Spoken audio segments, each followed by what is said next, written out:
Good day guys, this is Rob from Iceboxauto here today. Just going to show you an install we've done on a KIA Sportage, which is I believe it's the 2016 onwards car. Now just be mindful that the KIA Sportage comes, I think it's a KIA X5 and there's another version of it.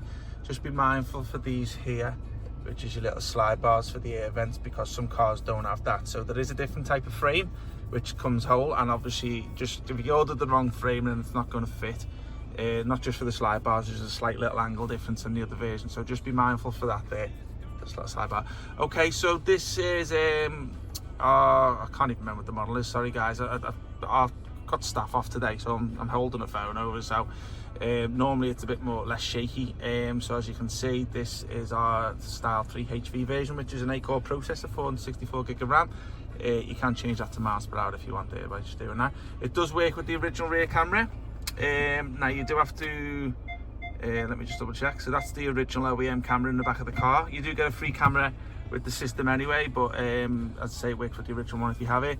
This is the main home page here. You can customize these apps down the bottom, so if you wanted to bring an app of choice over there, you could do that and just bring it over to there. This one's the CarPlay Android Auto app here, which is wireless. I haven't set it up with my phone today, simply because I'm using it to take a video. But that one will give you the CarPlay and a wireless Android Auto too. There's your radio interface. Does work with the steering wheel controls, as you can see. I'll just lower the sound off because sometimes YouTube will put disclaimers on using people's songs without the rights.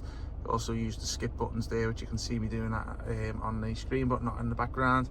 And also it does work with the phone buttons too, which I've just pressed the phone accept button, which takes you through to there, so it does work with that too. Sorry about the big hand reflection there. It does have music streaming through there if you want to do through your Bluetooth if you're old-fashioned. Also you have a music app here, which obviously if you're old-fashioned again, you want to put your albums onto a pen drive, you can do it that way.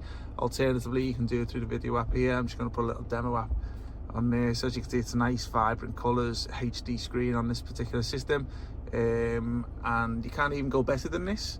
We have a Style 4 which has a 2K resolution on it there, which is actually immense. Okay, going back to here, let me have a little look.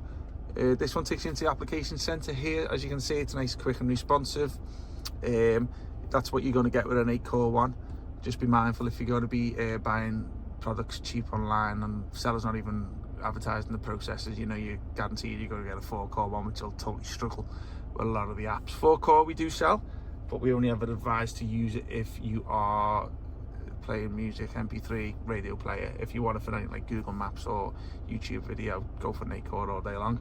Okay, so it's got an aux application here, which basically means you can link up any RCA cable type systems like DVB, TV boxes and stuff like that. A couple of apps which is pretty standard for Android, which tends to be on there anyway, so obviously I'm not going to go into that, like calculator and Chrome browsers and stuff like that. It's got a DSP sound processor built in, so as you can see, if you're into your subs, your amps, your speaker outputs, etc., you've got a lot of enhancement on this particular tool and app. Let's have a little look further. As I say, that's the CarPlay Android Auto one. I can't show you that today because I've not linked my phone to it. There's your Google Maps here if you want to use that. There's your music navigation operation guide. Okay, there's your e-guide. Hope I'm not speaking too fast for you guys, but as I say, time's the essence today. Customer's going to be coming back shortly. And there's your Play Store here, so if you did want to download any applications onto the system, simply log into your Play Store here, download whatever you want. Radio app, showed you that before. Steering wheel controls, that's already set up. This one here guys is optional. This is a DVR camera which we've installed today. We do sell them on the website, or you can tick the option on the sale page for $49.99. As you can see, all these apps down here, it does all your playbacks and your recordings and stuff. It does come with a SIM card. This is our DVR camera here. It does come with a SIM card on the side, so if you do need to get any data from the SD card over the PC for insurance purposes, you can remove the SIM card. Simply if you want to go back out to that, you just press that one there, it takes you back to here. Vehicle settings, okay, so not much on this car, but this app here will tend to apply to any computer information on the old system. Simply set that to English. That's more relevant to your MFD display, stuff like that. Okay, YouTube, you probably know what this is because you're probably watching this video on there. Voice search, okay, so if this has got an internet connection, you can use a Google Assist on here So if you just do that, and it's not going to pick up my voice because it hasn't got an internet connection. Take me to Liverpool. So yeah, just say, oh, well, I was got an internet. Oh yeah, sorry, I was got an internet connection because we connected it to our hub. Our engineer does all the updates on the apps when we do the installs, just to optimize the system. This is why it's got an internet connection, and that's why it's working. So you got that little application there too, Google browser, and there, little Google shortcut there for the maps. This is a shortcut to your MP3 player.